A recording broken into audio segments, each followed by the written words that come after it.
Good morning. Welcome to the Saturday Coffee Chat.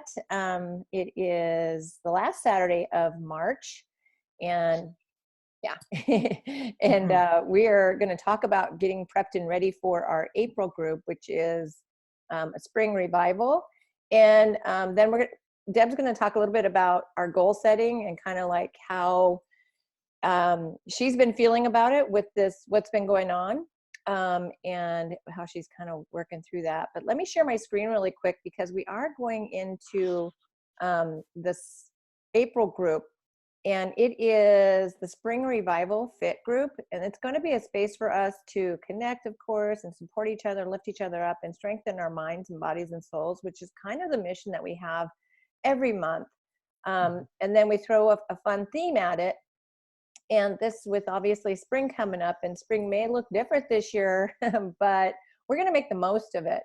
And so what you can expect throughout the week, of course, we love doing our theme days, is we're going to do the mindset revival. So we'll talk about obviously keeping our mindset right and staying motivated.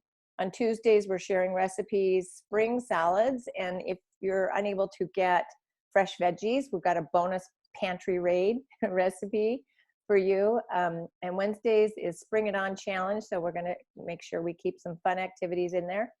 And then Thursday, Soul Revival. This is really going to focus on our feelings and on what's going on the inside, and it's just going to be a chance for us to like process through some things and share. So I really am hoping that people really kind of get engaged in our April group to keep themselves sane and healthy and happy mentally, physically, spiritually.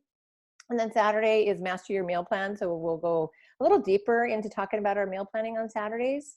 And then Sunday we'll do some more superfood fun facts, because we love talking about,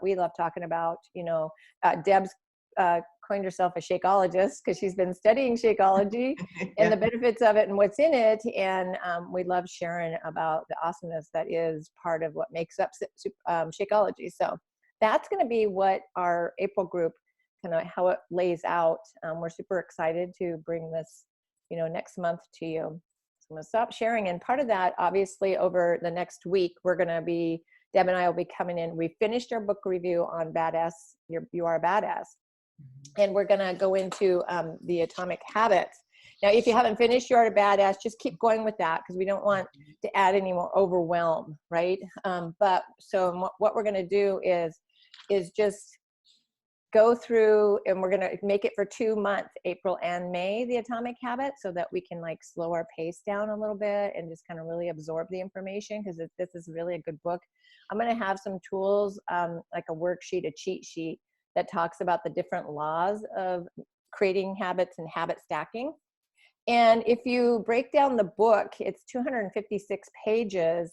We're doing it by 8 weeks. That's about 32 pages a week.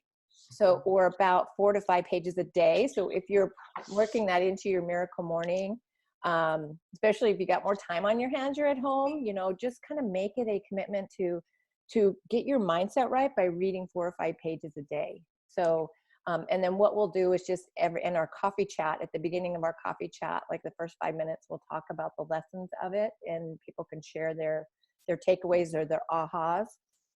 So that's how we're going to do kind of like sharing and interacting about this book for the next 2 months and really dive into it. And so, but this next week, we're going to talk all things prep. Again, we're going to go through the getting started guide, because again, if you go front to back of this guide, you can prep yourself up for a new month. And part of that is setting new goals. And so that's what Deb is going to share about a little bit on kind of like how we're doing that right now with things the way they are. So go ahead, Deb. Yeah, thanks, Louise. I have a separate book called Rise Up, and it's a planning, and what it is, every month I focus on 3 top goals. And on the end of the 3rd month, the quarterly, you do a quarterly review. So I was diving into that and realizing with this whole outside control and out of my control influences, your goals get all messed up. And Also in January, we did our vision board. And so, you know, I look at that every day. And then although I had achieved some things, but a lot of it, I think it was like I was looking at 4 or 5 factors were influenced by the virus going on, and it's kind of cratering those goals for the year. And so I realized, you know, I'm not the only one that this is affecting. And it was really kind of, this past week was just really looking at it and thinking how much disappointment I had, um, working in my mind. I mean, talk about you are a badass. It was trying not to go in that negative spiral. And, you know, one disappointment, second disappointment, third disappointment. And so I thought, well, okay, we have to shift this, Deb. But if you really think about it, you may need to revisit your goals and see where it is that the universe is trying to give you. I'm not going to be able to do the ones I have, but maybe there's lingering goals out there that you probably should shift and focus on, because um, right now time is a gift, in a way. And so when I was looking at like my trip to Alaska, I'm not probably not going to do that.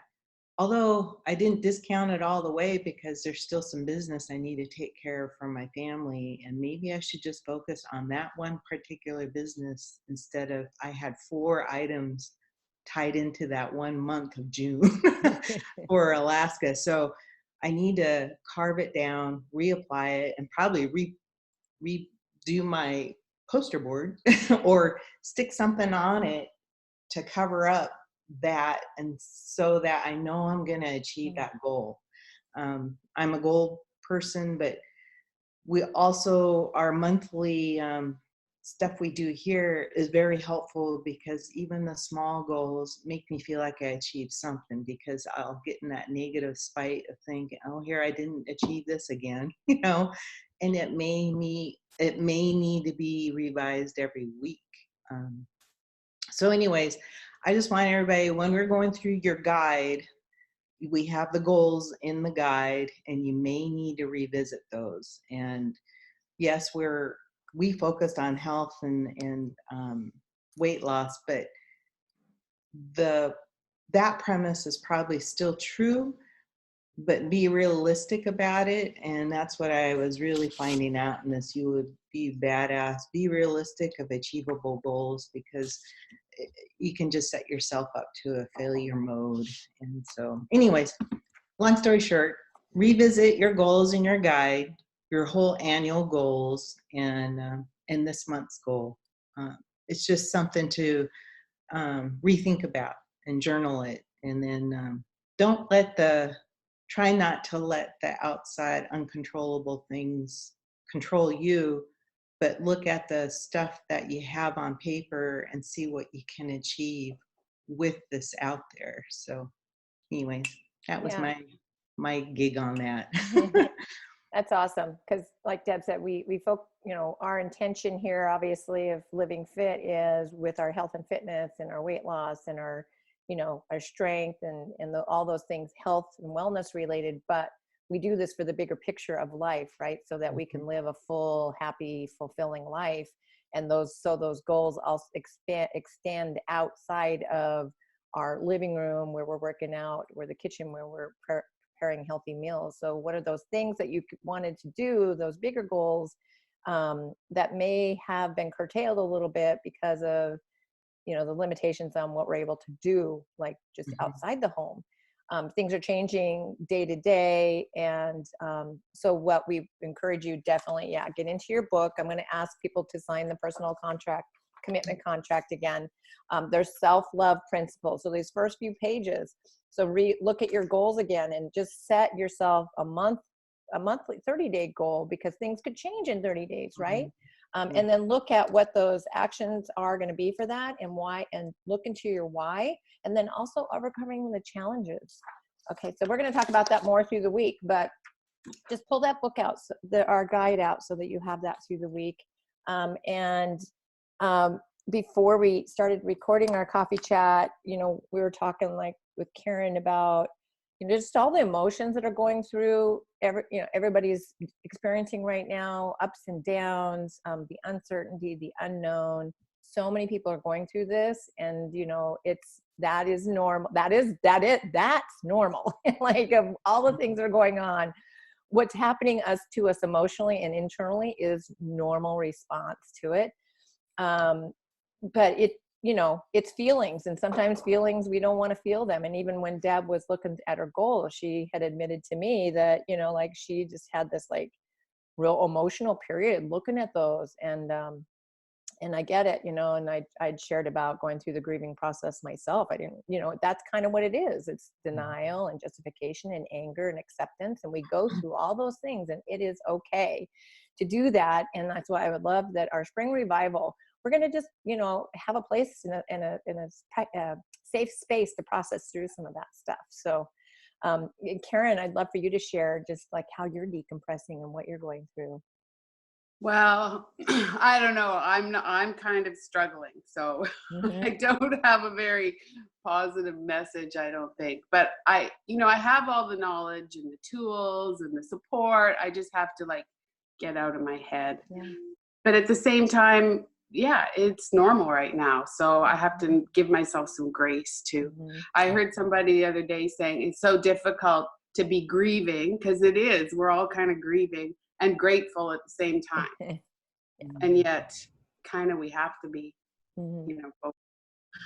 But I don't know. I'm all messed up in my thinking about, you know, our health and wellness stuff. Mm. This is my thought this morning. I'm sure I'd feel way much better about all of this if I didn't feel like 5 pounds heavier. Mm. And that's just ridiculous. Mhm. It's ridiculous. I know that. So I'm going to try this. It's really good we're starting a new month, because Mhm. I feel like I need a reset. And it's not that I haven't been working out. It's not that I haven't been, you know, I've been eating horribly, but I need to get back to my routines, and then I'm hoping that will help me feel better. Anyway, I'm glad we're resetting here. Yeah. Mhm. Yeah. Yeah. And that's, you know, and just not beating yourself over what you're feeling right now is a great message, and giving yourself that grace, finding that gratitude while you're going through the grieving. Um, and, you know, and I think a lot of us have kind of like gone off plan. Like, I don't even like to call it off track, because we live an 80-20 lifestyle. So we know we were going to eat some crap or some sweets, or, you know, but we've all gone off plan. And what I've noticed for myself, the more sugar I eat, the higher my anxiety level is. Mm. And so we're just recognizing that and being aware of it. And that's kind of the one things we learned in the You Are a Badass book. You know, it all starts with that awareness. That is key to be able to create a strategy or take a different path. So we're going to do a lot of that this next 2 months. If you're watching the recording, you know, let us know that you want the reset too, that you're going to be in the group.